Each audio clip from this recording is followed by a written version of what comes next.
Alright, hey guys, what's up? So for today's video, I'm going to be talking about how the BRZ handles the cold weather.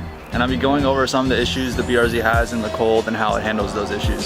So most of these issues aren't really that big, they're really minor issues, but I just wanted to go over it for maybe someone who maybe lives up north or lives somewhere where they have colder seasons. And if they're thinking about buying our BRZ or have a BRZ, some of the issues they may face. So I'm just going to go over some of them. One issue that the BRZ has in cold weather is morning shifts. So as some of you may know, the BRZ has a very notchy gearbox, right? So usually when you're shifting in this car, you really feel the shifts and everything. But especially in the morning and when the car is really cold and when you first start it up and try to drive it, it's especially like notchy. It's like way more notchy than usual, and it's really hard to get it in gear sometimes. And this is predominantly first and second gear. So what I've noticed is in the mornings when I first start up my car and drive it for the very first time in the morning, it's really hard to get it in first and second gear while driving it.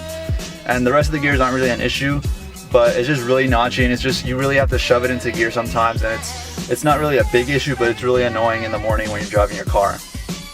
Now, one thing I do to like lessen this issue is when I'm shifting gears, instead of just going straight from first to second, what I like to do is when I shift, I go from first gear, and then when I'm trying to shift to second, what I do is I like to put it in neutral first, and then after I put it in neutral, I put it in second after that. And it just helps. I feel like it helps. It might not really do anything, but for me it really helps. It makes it like less notchy and a lot easier to put it into gear. And this issue is really only in the morning when you first drive it. After you drive the car around and the car is warmed up and everything, and let's say you turn the car off and try to drive it again later in the day, it doesn't really have this issue, but it's just really in the morning when you haven't really driven the car in a really long time and it's really cold. Another issue the BRZ has is the initial crank of the car. So when you first turn on the car in the morning, especially in the cold weather, the car sometimes takes a little bit longer to crank up, and I have noticed this on my car as well. Now this usually only happens when the weather is like usually below freezing or something, but usually when the car cranks up, it just takes like a second. It cranks up, it starts. But in the cold weather, it usually takes maybe 1 or 2 more seconds longer. And I have read on the forums about this, and other people have experienced this issue, and some people have even said it takes them maybe like 5 seconds just for their car to crank up in the morning. So if you have a BRZ and you're gonna own it in the cold weather, just know that it may take a little bit longer to crank sometimes in the morning. But after you've driven the car around, the car's warmed up, this isn't an issue anymore. It's just usually the initial start, as I said before. Alright, this issue is really annoying, and I'm pretty sure this issue has to deal with the metal in the car, and when it's cold outside, basically metal contracts. But this car rattles a lot more in the cold, and it's really annoying. I've especially seen it this winter season. I've been hearing rattles like throughout my car, and mostly near the dome light here. I've just been hearing rattles in the morning when I'm driving my car around, and it's just really annoying.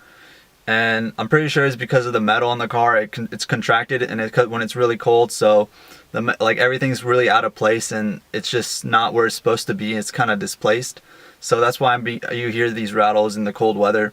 It's not really a major issue, but it's just really annoying because I'm trying to drive my car in the morning, maybe listen to some music, but I just hear this constant rattling, and it's usually only in the winter time. When I drove this car throughout the summer, I didn't have any issues with rattling at all. But the second the winter season started and it started getting cold outside, I've been hearing more and more rattles. So just look out. You guys may start hearing a lot more rattles during the cold weather. Okay, the next issue I want to talk about has to deal with the power windows of the car. So usually when you open the car door, the windows go down a little bit, and when you close it, they go back up. But in the colder weather, I don't know if it's a problem with the window or the mechanism that basically controls this. When it's cold, it like kind of like feels like it's frozen, and like when you close the door, it like goes up and it like kind of hits it a little bit harder. And I've also read on the forums that some people have had the issue when they try to do this. People's windows have gone down maybe like 1/4 of the way down, or maybe halfway, and gotten stuck. You may experience some issues with the power windows in this car in the cold weather. And this issue might be considered like a major issue because if you do end up having a problem with the window where it's like going down halfway and getting stuck or anything, then that can be considered a major issue. So just to look out for that. For this next one, it's more about the car warming up in the morning. So if you're one of those people who likes to turn your car on like 5 or 10 minutes before you go to work or school or anything and let the car warm up and then you drive it, for this car, it's really not going to warm up if you're going to do that. Like if you try to turn it on like 5-10 minutes before and let the car warm up and try to drive, the car will still be cold. This car takes like a really long time to warm up until you drive it. Once you start driving it, this car starts warming up a lot faster. But before you do that, it's really not going to warm up. But what I like doing is I like letting the car, when I turn it on, I let it idle for a bit, and when the idles drop down, then I start driving it, and it usually warms up pretty fast after that. But before that, if you're just thinking about turning your car on and letting it sit, it's not going to really warm up that much. Now, everything I've said so far has been kind of negative, I would say, or some problems that they've had, but there are some really good things that this car does in the cold weather. So this car has a really good heating system. In most cars I've been in, when I turn the car on in the morning and it's cold, and you try to drive it and you try to turn on the heater, the car still blows out cold air. But for this car does a really good job of just blowing out hot air like really fast. Like within a minute of driving, it's already blowing out hot air. It's gonna warm up the interior of the car really fast, so that's a really good thing. This next feature is probably the best feature about the BRZ, and I feel sorry for the FRS owners because they don't have this, but it's the heat seats. The heat seat in this car works really, really well. I'll turn the heat seat on high on this car, and within like a minute, maybe less than a minute, it's already, the seat is already way too hot and I have to turn it off. When you turn it on high, it warms up super fast, and when we put it on medium, it's a really nice temperature, and you can kind of keep it on medium for as long as you want, and you don't really have to worry about it. But when you turn it on high, it gets hot really, really fast, and you often have to turn it off. So the heat seats of this car are really a lifesaver in the winter, because you just turn it on and then you're already warm and toasty within a minute. Other than that, this car basically handles everything else just fine as any other car would handle it in the winter. So other than those few little issues, this car does a really good job of handling the cold weather and holding in the winter weather.